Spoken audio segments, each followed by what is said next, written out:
Assalamualaikum warahmatullahi wabarakatuh. Halo Bogorian, gimana kabarnya hari ini? Semoga dimanapun Bogorian berada selalu dalam keadaan sehat dan bahagia ya. Selama 1 jam ke depan, saya Nala Alfiana akan menemani Bogorian dalam podcast Bilik, Bincang Informasi Publik, yang disiarkan secara langsung dari studio Sifat Tahunan Diskominfo Kota Bogor. Pada episode kali ini nih Bogorian, kita akan mengangkat tema yang sangat menarik yang berjudul Menjadi Teman Gen Z. Tapi tentunya saya di sini tidak sendirian ya Bogorian. Kita telah kedatangan narasumber yang sangat spesial, yaitu Kepala UPTD Perlindungan Perempuan dan Anak.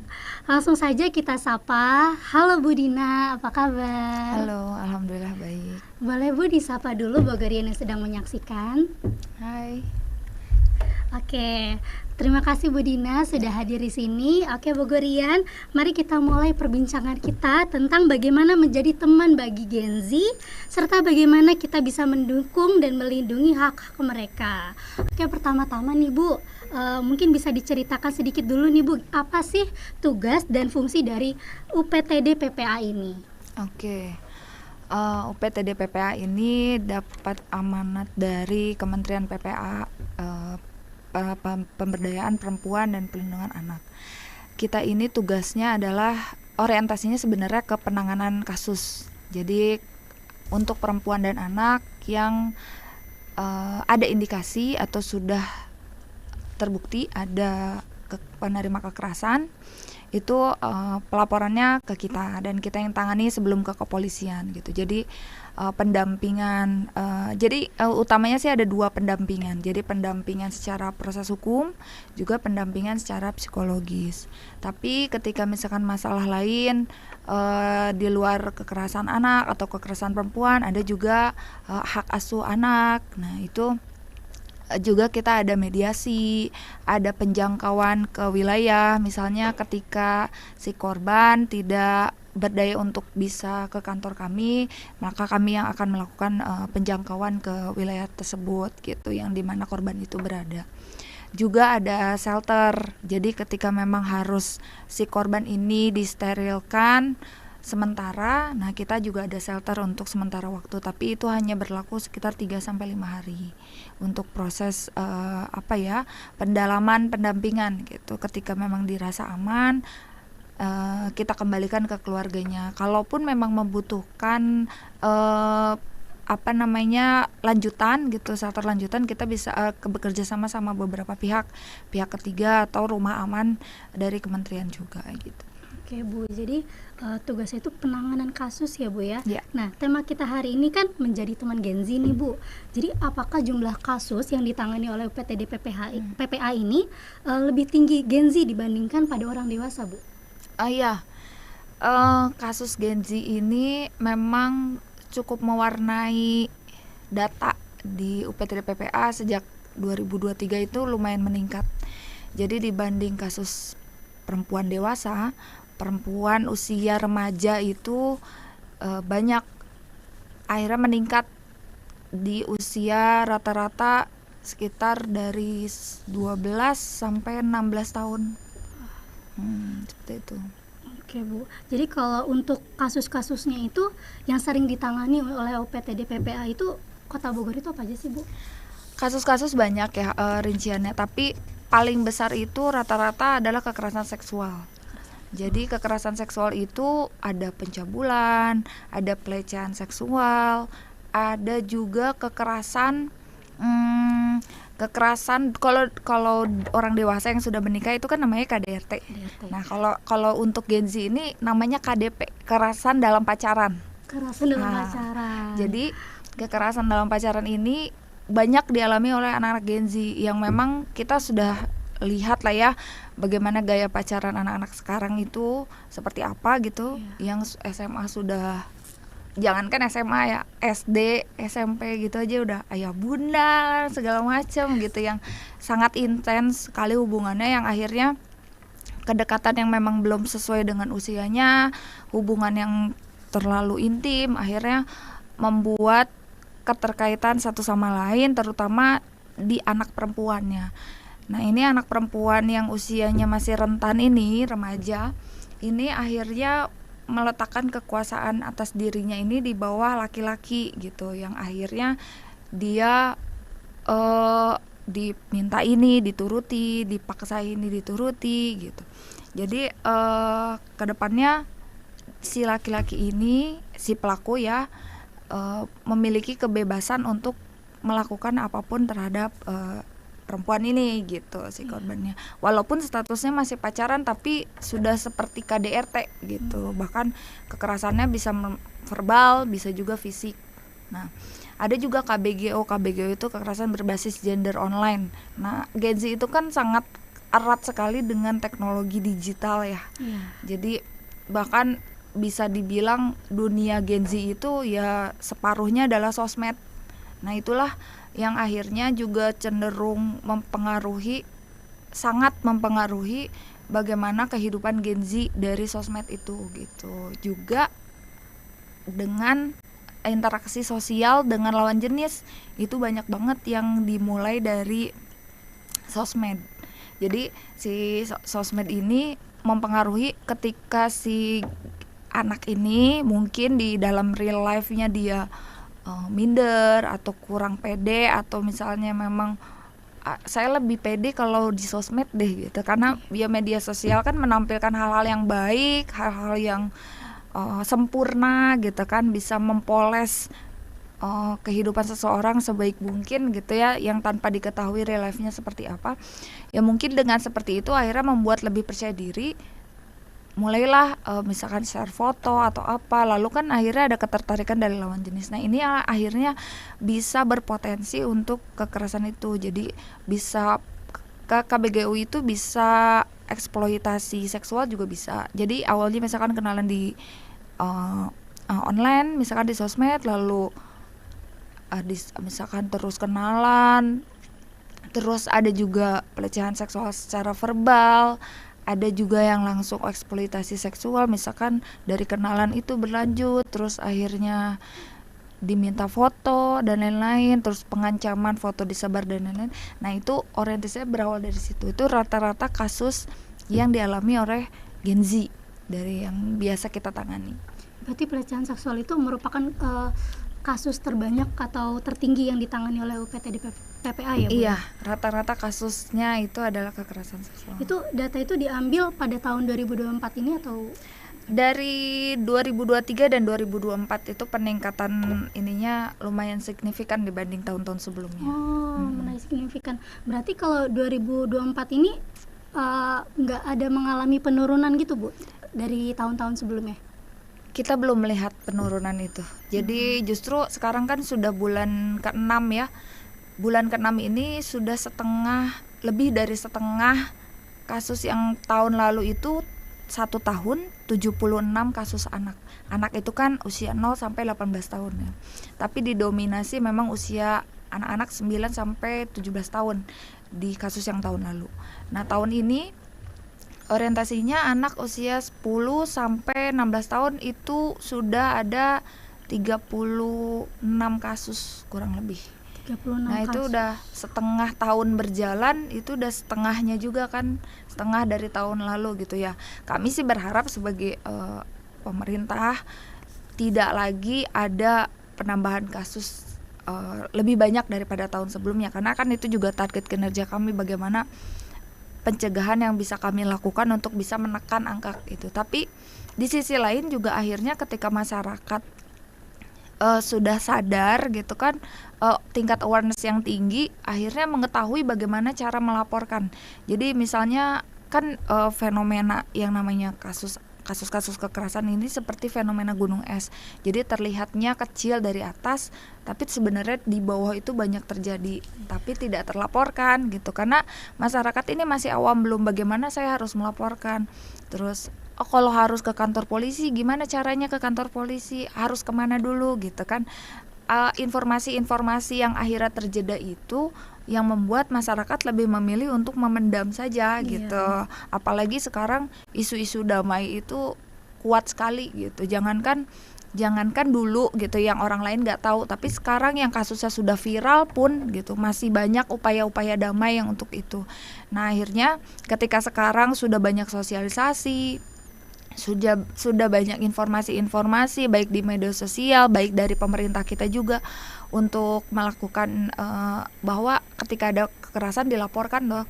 Nah, akhirnya itulah yang meningkatkan awareness masyarakat yang jadi melaporkan ke kita gitu. Tapi efeknya kan jadi peningkatan kasus terlihat. Nah, jadi peningkatan kasusnya itu bukan hanya karena memang kasusnya yang tinggi, tapi juga sisi positifnya adalah awareness masyarakat yang memang akhirnya sekarang sudah meningkat dibanding sebelumnya gitu. Berarti kalau pelaporannya itu biasanya oleh korbannya sendiri atau masyarakatnya, Bu? Macam-macam. Ada juga yang oleh korban. Kalau misalnya korbannya anak-anak kan mereka kalau di bawah usia 13 tahun belum berdaya untuk bisa melaporkan kan ya. Itu bisa dilaporkan oleh keluarganya atau orang-orang sekitar di situ. Biasanya aparatur wilayah, baik Babinsa, Babinmas di wilayah, RT RW gitu, atau keluarganya yang lain. Tapi kalau misalnya yang udah di atas 13 tahun, 15 tahun, 16 tahun, 17 tahun itu biasanya melapor sendiri. Tapi ada juga beberapa kasus yang memang dibantu oleh orang tuanya atau keluarganya. Tergantung kondisi korban. Jadi biasanya sih kalau misalkan rata-rata misalkan KDP nih atau KBGO gitu, biasanya dia lapornya sendiri gitu, karena itu dia masih ada perasaan untuk menjaga supaya orang tuanya nggak tahu. Nah, Gensi kan kayak gitu ya. Ketika dia sudah berselancar di medsos segala macam, orang tua banyak yang nggak tahu nih gitu. Tapi ketika dia terkena kekerasan atau hal-hal lain yang dirasa wah ini membahayakan gitu, dia pasti cari jalan sendiri kan. Nah, salah satunya melalui kami gitu. Jadi mereka melalui kami lapor ke kami tanpa diketahui oleh orang tuanya. Biasanya gitu. Biasanya ada not untuk jangan kasih tahu orang tua saya ya gitu. Gimana coba saya misalnya jangan lapor polisi deh, saya cukup pengen konseling aja, pengen rehabilitasi supaya saya nggak trauma lagi, misalnya seperti itu gitu. Oke. Berarti mungkin selain yang belum tahu gimana cara melapor, itu ada rasa takut dari Gensinya sendiri ya. Betul. Bu ya, takut mungkin masalahnya terbongkar, iya, gitu diketahui kan, orang-orang terdekat. Iya, karena kan yang namanya kita kan misalnya Gensi orientasinya di sosmed, ya hanya sosmed aja gitu.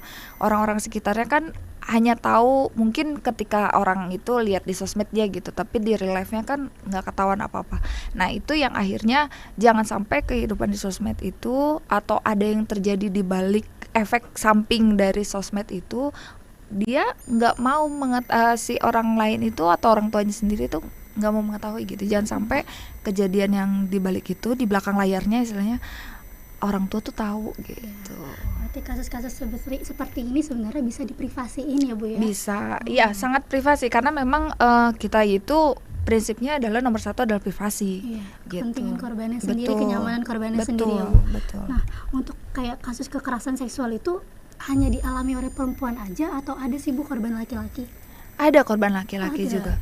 Korban laki-laki, kalau kita itu untuk korban laki-laki kita tanganinya usia anak ya, 0 sampai 18 tahun, 0 sampai di bawah 18 tahun itu kita tangani untuk korban laki-laki. Tapi kalau sudah dewasa 18 tahun ke atas kita nggak tangani kalau laki-laki. Jadi kalau anak laki-laki itu banyak dan rata-rata kasusnya adalah KDRT, misalkan kekerasan dari orang tuanya atau pedofil, kekerasan seksual dari orang dewasa atau orang sekelilingnya atau misalnya di sekolah oleh kakak kelasnya gitu, dan itu sudah ada beberapa yang kita tangani.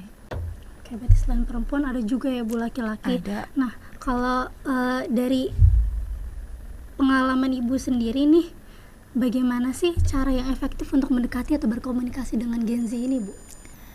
Iya, Gensi ini kan jauh berbeda sama generasi sebelumnya. Jangankan sama generasi sebelumnya yang lama gitu ya, yang dengan milenial pun berbeda gitu. Yang anak tahun 90-an kan Gensi itu range-nya kalau nggak salah 97 sampai 2012 ya kurang lebih. Ya kalau nggak salah seperti itu. Jadi di atas itu udah ada lagi Gen Alpha. Nah, sebelumnya ini kan milenial. Nah, cara treatment kita ke milenial dengan ke Gensi aja itu sudah berbeda gitu. Jadi Gensi itu komunikatif, terus open minded. Jadi gak bisa kita yang mendikte, itu tuh udah paling gak bisa gitu. Jadi ketika kita untuk melakukan pendekatan, minimal kita harus open minded dulu. kitanya harus terbuka dulu gitu, buka ruang diskusi selebar-lebarnya gitu. Even misalkan itu ada yang salah gitu, dengarkan dulu, apresiasi dulu. Misalkan ketika ada yang datang bermasalah misalkan, atau teman atau anak atau siapapun yang datang bercerita, ya didengarkan dulu aja gitu. Karena generasi mereka ini bukan ketika jangankan langsung dihakimi gitu ya, ketika raut wajah kita sudah menjelaskan bahwa apa sih ini gitu, dan itu sudah langsung menolak gitu, nggak asik kan gitu bahasanya. Kalau anak kita sukanya sama yang wise dong, yang ketika datang, hey kenapa, cerita dong sama kita gitu. Jadi menerima dulu, diterima dulu penerimaan kita untuk dia. Setelah itu dia cerita, kita dengarkan dulu. Setelah didengarkan, baru buka ruang diskusinya. Nih sebenarnya maunya apa, kamu maunya gimana, harapannya apa. Nah dari situ ketika kita sudah mendengar apa yang dia, kita hargai dulu perasaannya. Misalkan aku lagi sedih banget nih Bu gitu, misalkan ini nggak adil deh, aku kecewa gini-gini. Oke, jadi kita hargai. Oke, saya tahu kamu kecewa, saya tahu kamu sedih, wajar kok gitu, pantas kalau kamu sedih karena ini. Kita terima dulu perasaan seperti itu gitu.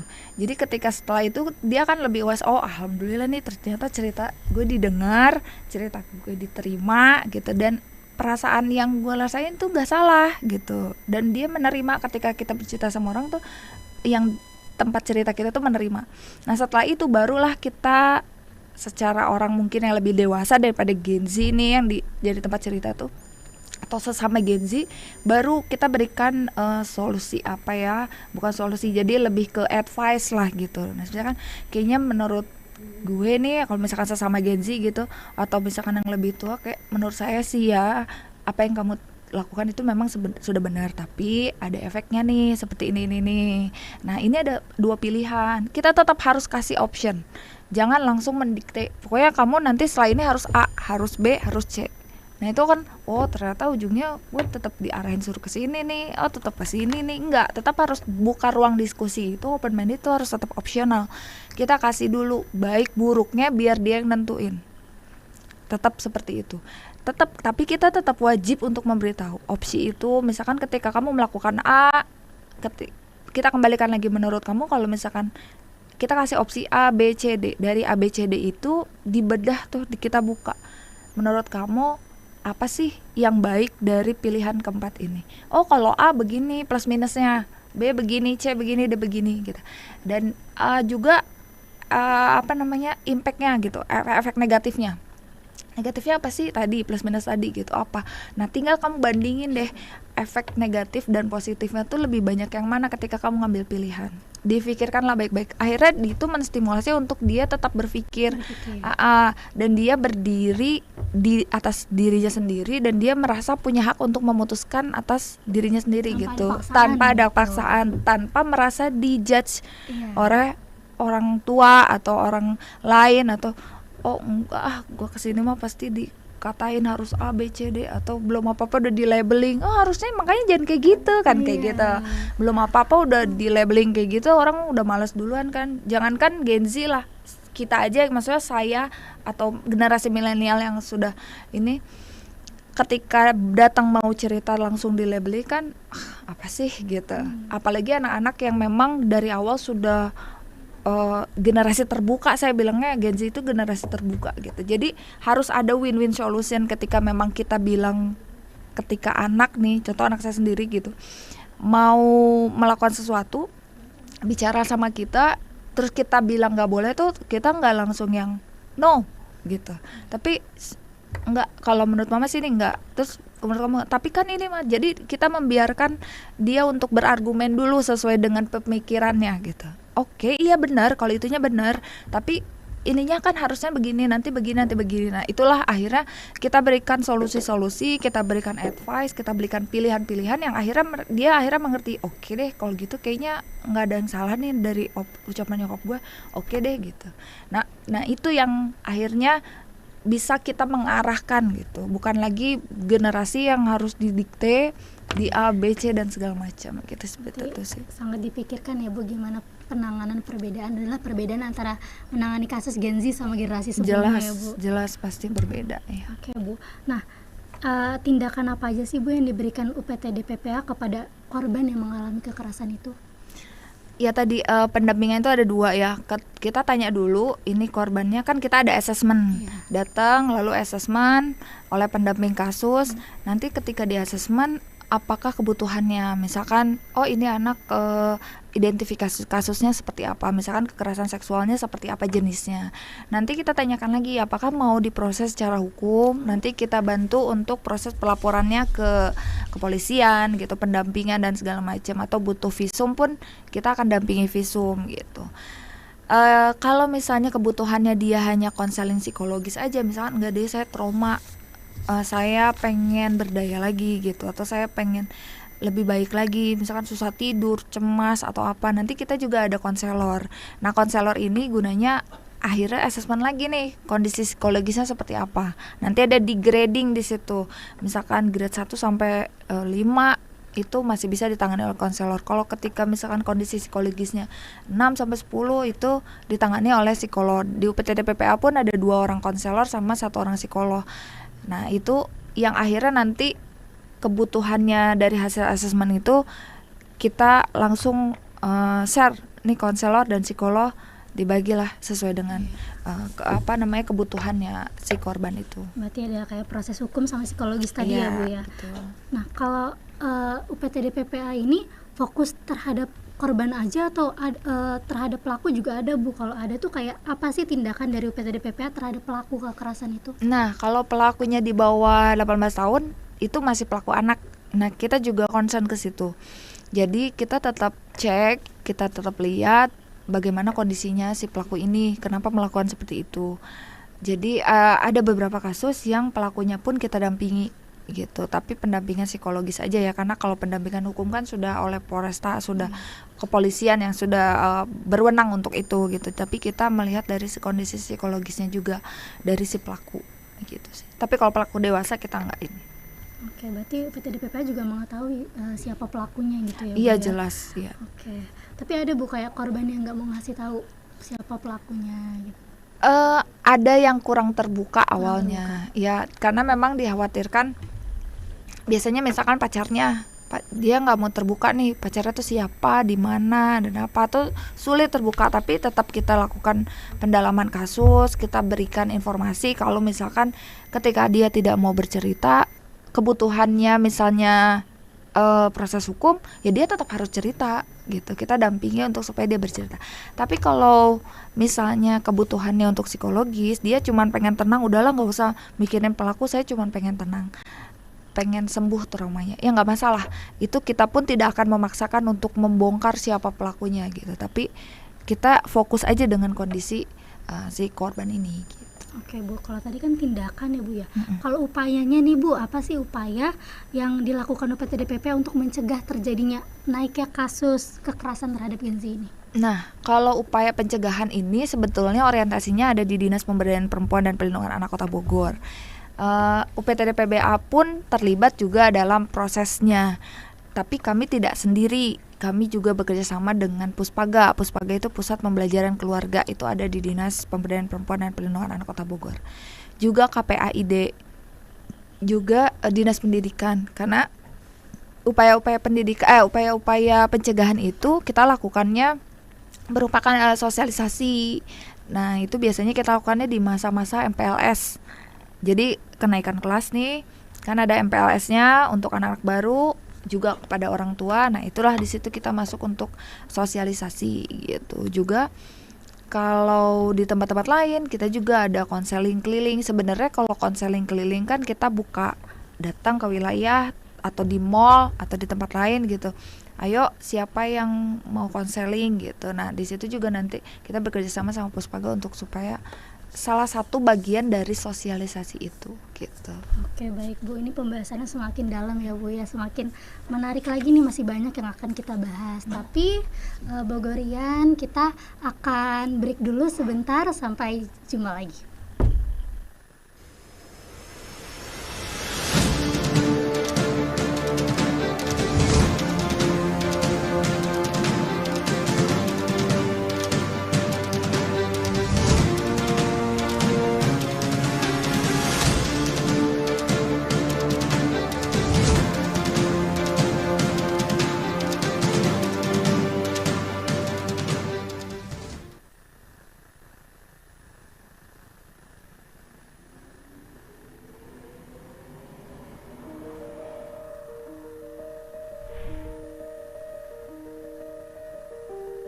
Di tengah gemuruh kota yang modern, terjalinlah sebuah kisah tentang konektivitas yang menggerakkan kehidupan dan pertumbuhan ekonomi.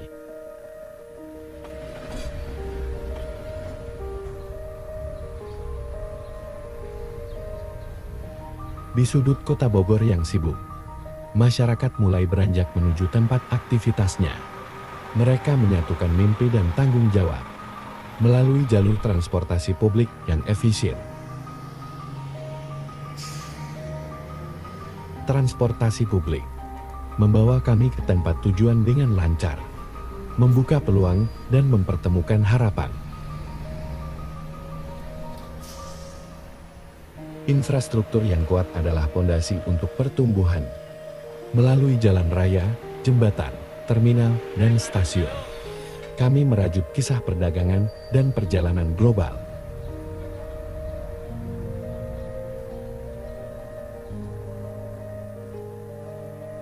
Sejalan dengan itu, telekomunikasi membangun jembatan digitalnya, menghubungkan pikiran dan ide dari sudut-sudut berbeda. Bersama, kami mengatasi tantangan dan menjalani era kolaborasi global.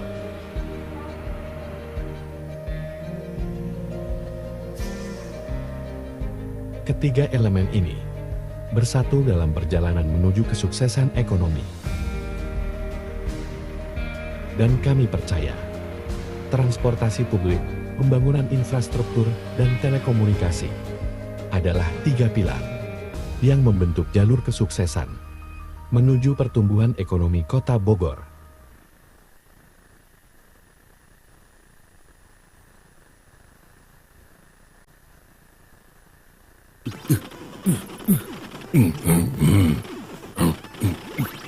Kang Mus, bisa bantu bayar pajak motor nggak? Cari tahu layanan vaksin COVID di mana ya? Tolong info loker dong, butuh banget nih. Pengen konsul ke dokter? Gimana ya Kang Mus? Pengen nyampein aspirasi ke pemerintah? Harus kemana nih?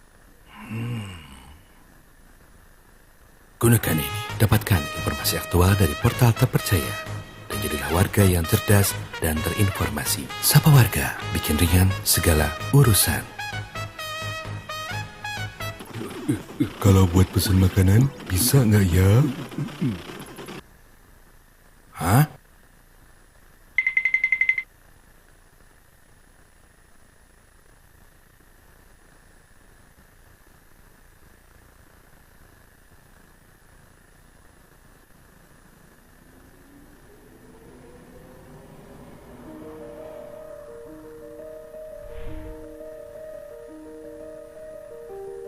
Di tengah gemuruh kota yang modern, terjalinlah sebuah kisah tentang konektivitas yang menggerakkan kehidupan dan pertumbuhan ekonomi.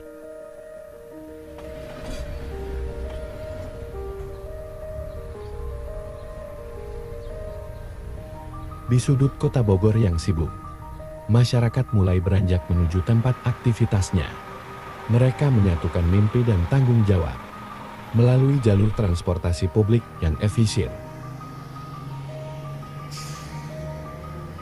Transportasi publik membawa kami ke tempat tujuan dengan lancar, membuka peluang dan mempertemukan harapan. Infrastruktur yang kuat adalah fondasi untuk pertumbuhan. Melalui jalan raya, jembatan, terminal, dan stasiun, kami merajut kisah perdagangan dan perjalanan global.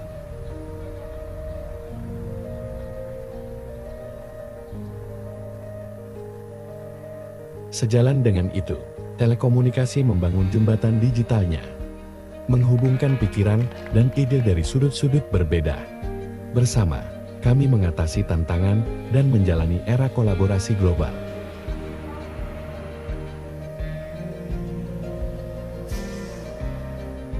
Ketiga elemen ini bersatu dalam perjalanan menuju kesuksesan ekonomi.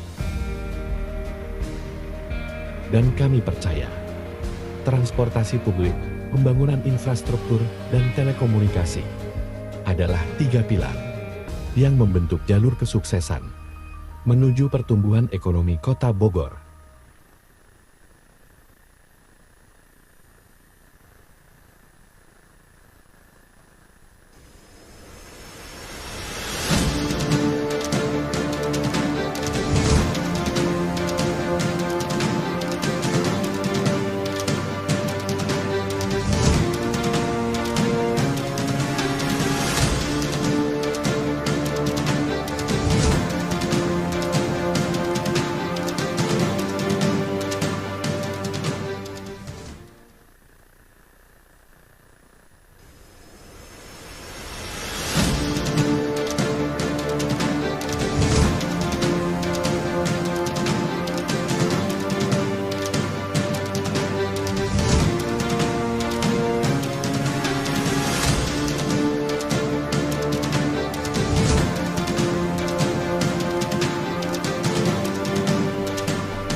Halo Bogorian, kembali lagi bersama saya dan Bu Dina di podcast Menjadi Teman Gen Z.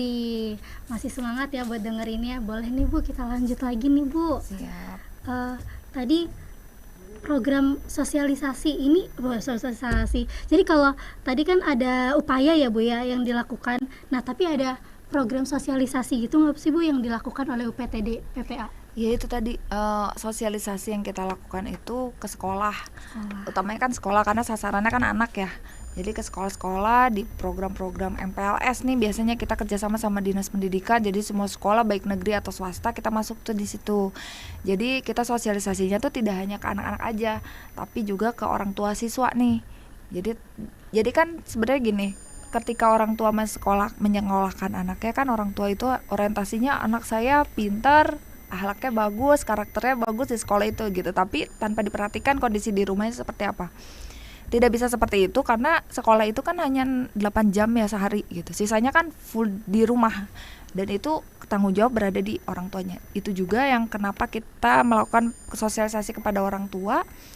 Karena memang supaya orang tua pun sadar tentang tanggung jawabnya bagaimana nih, bukan mengelola ya bahasanya, tapi tentang mendidik anak gitu, pola asuh anak, bahwa ini pola asuh anak Gen Z nih, Gen Alpha nih berbeda loh dengan cara asuh zaman kita dulu gitu. Misalkan baby boomers atau milenial yang sebelum-sebelumnya itu jauh berbeda gitu. Nah itulah yang akhirnya terbuka ruang diskusi tentang bagaimana pola asuh yang seharusnya. Jadi kita tidak hanya menekankan kepada anak-anak aja sosialisasinya, juga kepada orang tua. Jangan lagi melabeli gitu, labeling karena fun fact-nya, bukan fun fact sih sebenarnya, ini fakta yang perlu diketahui. Pembuli paling nomor satu itu adalah orang tua. Gitu. Jadi bukan teman-temannya tapi orang tua gitu. Kenapa orang tua? Ya itu tadi tanpa kita sadari gitu, ketika kita jadi orang tua marah sama anak ketika kita bicara 1 kali, bicara 2 kali, nggak diturutin, nggak didengerin gitu. Apalagi anaknya laki-laki, biasanya anak laki-laki itu instruksinya harus kita mendekat dulu, tatap matanya dulu, jangan dari jauh. Misalkan anaknya di ruang tamu, ibunya di dapur teriak, nah ambilin itu, nggak akan langsung ditanggepin Bu, nggak akan langsung ditanggepin gitu. Jadi anak laki-laki terus deketin dulu, tolong dong ini, ambilkan ini buat mama misalkan gitu. Dia pakai gadgetnya taruh dulu. Kita harus, karena anak laki-laki tuh fokusnya tidak mudah terbalik. Jadi kalau dia udah fokus sama A, ya udah A aja gitu. Nggak bisa terbagi gitu, nggak bisa multitasking kayak perempuan. Nah itu ketika sudah itu, tapi udah teriak-teriak nih ibunya, dari mulai yang sayang tolong ambilkan, Dek ambilkan ini dong, mulai nih voltase naik, mau denger nggak kamu harus udah. Tapi anak akhirnya melakukan itu kan terpaksa nih supaya ibu saya nggak marah lagi gitu. Tapi bukan karena saya melakukan kewajiban itu, tapi karena supaya ibu saya nggak marah. Nah itu tuh langsung dicap. Ketika memang anaknya nggak mau jalan, dicap lalu, dasar kamu malas ya. Belum lagi labeling, pembandingan. Misalkan kamu nih kenapa sih nilainya segini aja, lihat tuh si itu teman kamu A segala macam, yang akhirnya atau sama saudaranya sendiri gitu. Yang paling banyak kan biasanya sama saudaranya ya, saudara tetangga gitu, yang biasanya orang tuanya tahu banget gitu tentang gimana kondisi anak itu, akhirnya dibandingkan lah gitu, kamu masa nggak bisa sih, kurang apa, harusnya bisa dong gitu. Jadi akhirnya melenceng tuh, yang harusnya tadinya fokusnya ke anak untuk orientasi supaya si anak nurut, tapi malah jadi melenceng, jadi ngebandingin lah, jadi labeling lah. Akhirnya jadi si anak itu, oh di rumah aja saya dicap ini itu, berarti ketika dia sekolah bukan gak mungkin nih fakta di lapangan, ketika di sekolah dia akan menjadi pembuli juga gitu. Karena apa? Dengan mudahnya dia melabeli orang sesuai dengan yang misalkan dia lihat, ih gendut misalnya, ih gendut loh gitu, atau enggak ih hitam misalnya kayak gitu. Kenapa mudah bilang kayak gitu? Karena di rumah pun dia mendapatkan hal demikian dari orang tuanya gitu. Itu aja sih, karena teladan ya, orang tua itu kan memberikan teladan, memberikan teladan, contoh. Jadi anak itu nggak mendengarkan apa yang kita omongin, tapi dia melihat apa yang kita lakukan gitu. Jadi contohnya gini, misalnya kita main gadget, orang tua main gadget nih. Ketika orang tua main gadget, kita merintah anaknya, misalnya suruh sholat, suruh makan, atau suruh mandi lah. Kita main gadget nih. Atau waktu sholat lah bagi yang muslim, atau untuk yang non muslim misalkan ibadah ke gereja atau yang lain. Nak sholat dulu ya, udah azan nih, sholat dulu. Kita masih gini, sholat dulu ya nak. Iya mah. Yang anaknya juga lagi main gadget. Terus kita bilang, sholat dulu sekarang cepetan. Tapi kitanya masih tetap main gadget. Bakal sholat gitu anak kalau nggak gitu. Tapi minimal kita dulu sholat dulu, kita sudah ambil wudhu, kita sudah gelar sajadah. Ketika kita mau sholat, ingatin anak, sholat dulu nak. Ayo sekarang sholat. Dia sudah mendengar perintah kita, tapi dia juga lihat kita sudah melakukan itu. Gitu. Jadi nggak bisa. Itu perbandingannya nggak sampai 50-50 kalau anaknya bakal nurut kita sampai kayak gitu. Kecuali dengan keras ya, misalkan dengar nggak mau bilang sekarang lakukan gitu, baru tuh anak itu tadi ketika memang dengan hentakan itu anak akan melakukan itu bukan karena dia melakukan kewajibannya, tapi karena dia takut. Satu, atau kedua dia nggak mau ibunya marah-marah, atau dia cuman yang penting tenang deh, lakuin aja dulu gitu, iya aja dulu gitu. Biasanya kan kayak gitu anak-anak Gen Z, iya dulu, mak gue mah repot, iya aja dulu gitu. Nanti pas di belakang, gampang lah, yang penting mah gue ngeliat gitu kan, rata-rata anak-anak tuh kayak gitu. Nah jangan sampai kita mencegah anak-anak kita seperti itu gitu. Jadi itu pun yang kita akan sampaikan ke orang tua di sekolah melalui sosialisasi ini gitu. Bagaimana supaya kita tuh bisa membangun mental anak itu dari rumah dulu, jangan dulu ditekankan di sekolah, karena sekolah itu ya secara akademis aja, tapi mental dan karakter itu dibangun dari rumah gitu. Jadi kan pelajaran dan pendidikan pertama itu ada di keluarga, ada ya di keluarga, Bu. betul. Nah hal itu yang malah membuat anak-anak itu kurang terbuka dengan orang tua. Iya. Selain sekolah dan orang tua nih Bu, ada nggak sih pihak lain yang bekerja sama dengan UPTD PPA untuk menangani masalah-masalah seperti ini? Itu tadi KPAID, juga wilayah kelurahan tuh PATBM. Jadi kita tuh ada kepanjangan tangannya perlindungan anak terpadu berbasis masyarakat. Nah itu yang dibentuk oleh DP3A Kota Bogor, di SK-kan itu adanya di wilayah di 68 kelurahan. Nah itu biasanya kita kerja sama mereka untuk ini nih ada kasus ini gimana nih, kita diskusi, atau di wilayah kita sosialisasi juga ibu-ibu kader, ibu-ibu PKK gitu kan, juga ke kasih-kasihnya misalkan kasih kemas. Nah itu Babinsa, Babinmas, yang supaya mereka itu ketika ada kasus tahu harus kemana ininya gitu. Jadi kan kalau misalkan Babin Kantimpas itu kan kepolisian ya, dari unsur kepolisian, Babinsa itu dari unsur TNI. Nah ketika ada kasus kan pasti tujuannya pelaporan ke kepolisian gitu, pasti ini harus dihukum nih gitu. Tapi ada juga yang ketika melihat kondisi korban yang perlu dilakukan konseling, sekarang mereka juga tahu kalau kita tuh ada untuk bisa melakukan pendampingan konseling itu gitu. Oke Bu, kalau untuk kan ini bekerja sama dengan banyak pihak ya Bu ya, ada nggak sih cara dari UPTD PPA ini kepada pihak-pihak tersebut untuk memastikan hak-hak Gen Z ini sudah terpenuhi? Nah kalau untuk hak-hak Gen Z ini kita pasti, ini kan ada juga di DP3A itu namanya bidang pemenuhan hak anak dan perlindungan anak. Itu bagaimana kita menyasar di sekolah atau di tempat lain untuk pemenuhan hak anak ini, kita ada juga Forum Anak Kota Bogor. Nah itu sudah dibentuk. Jadi setiap dari sekolah-sekolah ada pengurus inti, ada juga anggota. Nah itu diambil dari setiap sekolah, dari beberapa sekolah di Kota Bogor, yang tugasnya salah satunya adalah fokusnya pemenuhan hak anak gitu. Jadi ada tersendiri dari bidang tersendiri, bidang pemenuhan hak anak dan perlindungan anak. Itu juga membentuk Forum Anak Kota Bogor, juga sudah ada website website Forum Anak Kota Bogor. Nah itu juga akhirnya bisa mewadahi untuk kreativitas anak-anak, terus pemenuhan hak anak juga. Mereka pun mengadakan sosialisasi juga ke sekolah-sekolah gitu. Jadi Forum Anak ini juga punya kegiatan sendiri untuk melakukan kegiatan-kegiatan. Orientasinya adalah pembunuhan anak-anak gitu. Oke Bu, ini selain tadi kan kita banyak membahas tentang kekerasan seksual ya Bu ya. Di media sosial ini juga marak soal cyberbullying Bu. Terus bagaimana sih cara kita mengenali cyberbullying itu dan seberapa besar masalah cyberbullying ini di kalangan Gen Z saat ini Bu? Cyberbullying itu adanya di era digital setelah teknologi pesat sekali ya. Karena judulnya aja udah cyber, itu udah pasti di dunia maya. Dan ini terjadi meningkatnya kasus cyberbullying itu meningkatnya seiring dengan banyaknya anak-anak Gen Z memakai sosmed. Nah, jadi dengan banyaknya ramai sekali anak-anak Gen Z sekarang hidupnya separuhnya di sosmed, itu juga akhirnya berpotensi meningkatkan cyberbullying itu. Nah, cyberbullying itu berbahaya.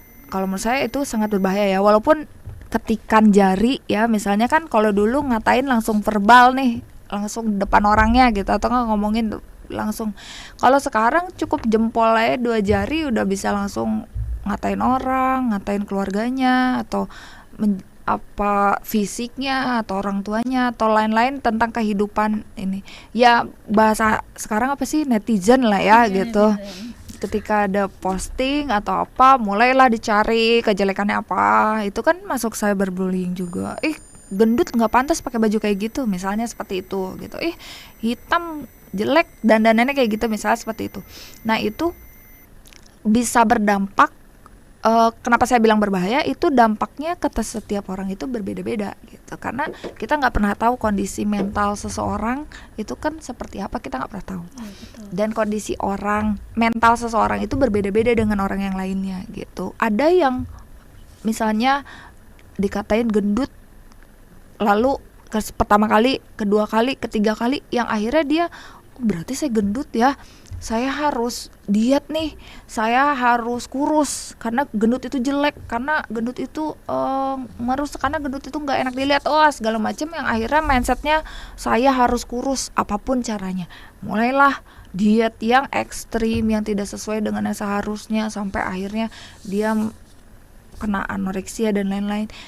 Itu nggak sedikit yang akhirnya menyebabkan kematian karena dia minum segala macam obat, jamu atau apapun, karena tujuannya dia harus kurus gitu. Udah gitu kan ya, kiblat cantik Indonesia itu kan sekarang masih Korea ya, yang tinggi, putih, langsing, rambut panjang, segala macam lah gitu. Ketika orang mengkiblatnya ke artis-artis Korea nih gitu, dari mulai make up dan segala macam, nah ini mulailah ngikut-ngikut Korea padahal nggak pantas, padahal gini. Nah, itu yang akhirnya juga merentankan mental yang tadi saya bilang, generasi strawberry, Gen Z itu kenapa dibilang generasi?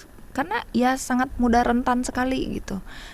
Bully ini bahkan lebih hebat kalau di sosmed, itu lebih berdampak dibanding langsung verbal ini. Karena sekarang rata-rata bullying itu banyaknya langsung, netizen tuh langsung kuat sekali gitu, bullynya langsung di sosmed. Nah, itu nggak sedikit yang akhirnya kasus bunuh diri lah gitu, yang akhirnya kasus yang paling banyak sih akhirnya dia minder, dia menarik diri dari sosial gitu kan, karena di sosmed aja gue dibully segini banyak gitu, apalagi di real life gitu. Padahal belum tentu, mungkin aja kalau dia bersosialisasi lebih baik di real life-nya, itu akan lebih baik dia mendapatkan treatment dibanding di sosmednya gitu. Nah, itulah yang ketika memang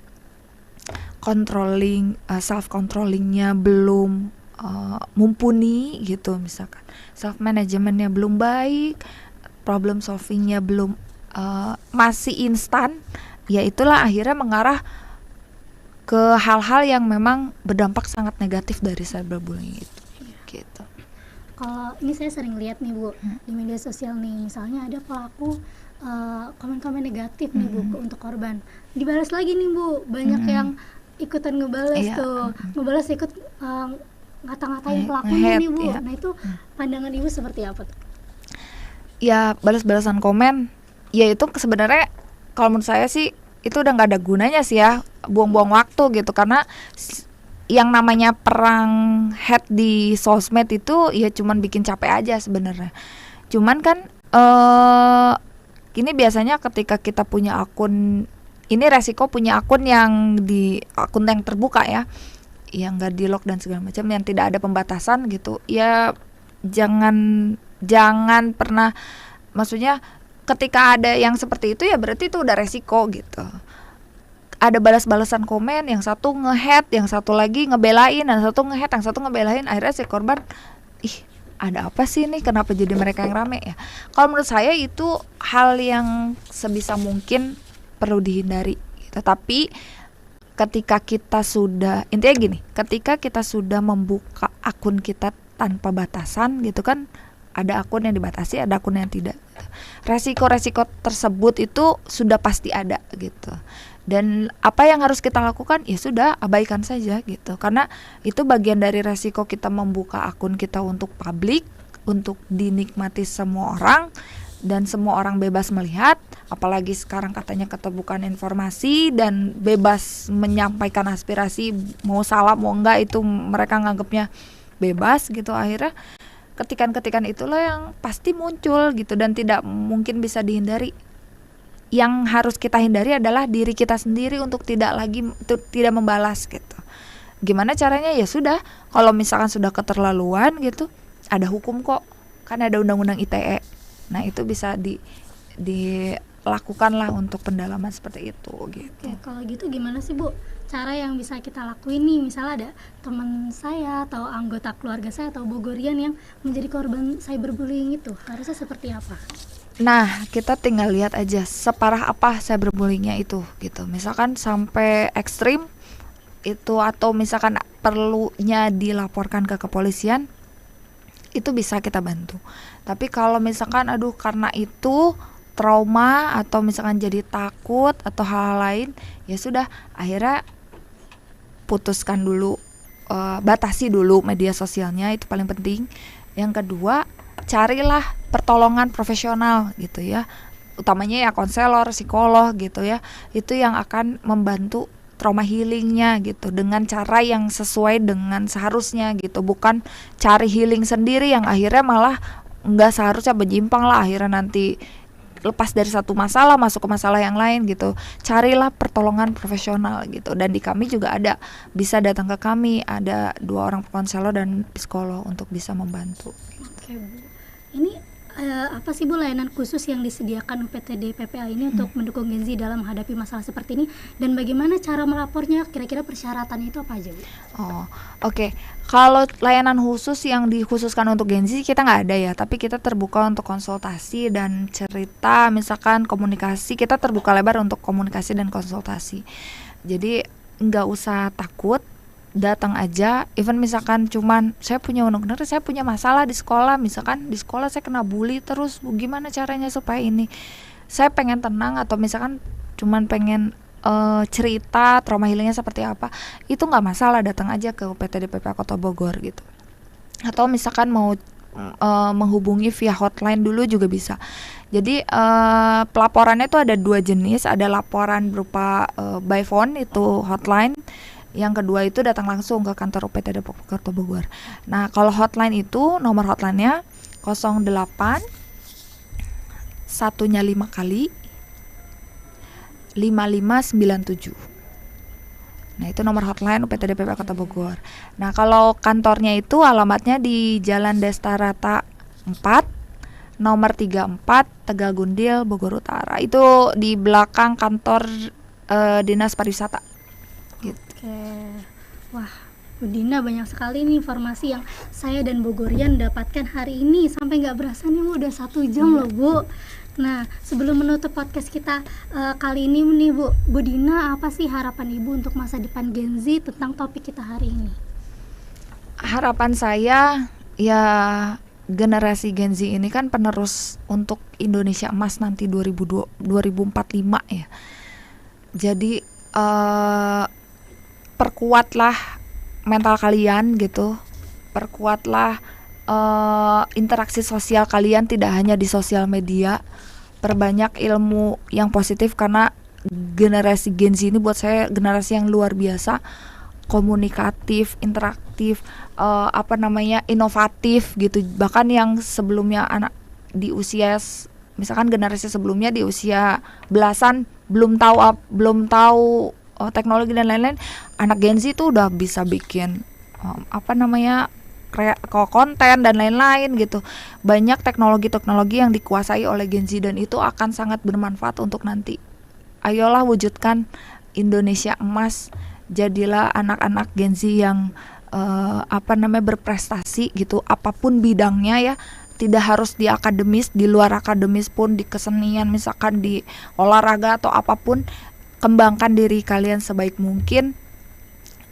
Terbukalah kepada orang-orang, terutama keluarga, karena tempat kalian kembali ya cuma keluarga gitu. Seperti itu. Bogorian, nah itu dia harapan dari Bu Dina nih. Jadi Bogorian, jangan lupa untuk perkuat mentalnya, jangan takut untuk melapor ya Bu ya, dan terbuka kepada keluarga dan juga bisa melapor ke UPTD PPA ini. Tadi juga ada nomornya tuh di 0811115597. Nah Bu Dina, terima kasih banyak atas waktu dan kesempatannya udah menyempatkan diri nih untuk hadir di sini. Saya sangat senang sekali nih Bu punya kesempatan bisa ngobrol sama Bu Dina. Semoga informasi yang disampaikan dapat bermanfaat untuk Bogorian semuanya. Demikianlah Bogorian perbincangan kita hari ini. Jangan lupa untuk terus mengikuti podcast Bilik dan podcast-podcast lainnya di YouTube Sipa Tahunan Official. Wassalamualaikum warahmatullahi wabarakatuh. Waalaikumsalam.